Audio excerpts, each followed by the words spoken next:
স্থান আর হবে না।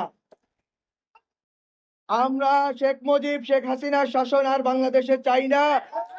আমরা বাংলাদেশে আওয়ামী লীগের সেই ফ্যাসিবাদী ব্যবস্থা আর চাই না। আমরা চাই বাংলাদেশ পন্থীদের হাতে থাকবে। বিএনপি, জামাত নির্বিশেষে যত রাজনৈতিক দল আছে, ছাত্র সংগঠন আছে, ছাত্ররা আছে, শ্রমিক, নারী, আলেম ওলামা আছেন, সবাই যারা বাংলাদেশপন্থী তারাই বাংলাদেশে থাকবেন এবং এই বাংলাদেশে সুষ্ঠু নির্বাচন প্রক্রিয়ার মধ্য দিয়ে তারা পজিটিভ একটি কম্পিটিশনের ভিতর দিয়ে বাংলাদেশে শাসন প্রতিষ্ঠা করবেন। বাংলাদেশের জনগণের বৈষম্য বিরোধী এবং ইনসাফমূলক একটি শাসন ব্যবস্থা কায়েম করবেন। সেটা যারা বাংলাদেশপন্থী তাদের মধ্যকার নির্বাচন হবে।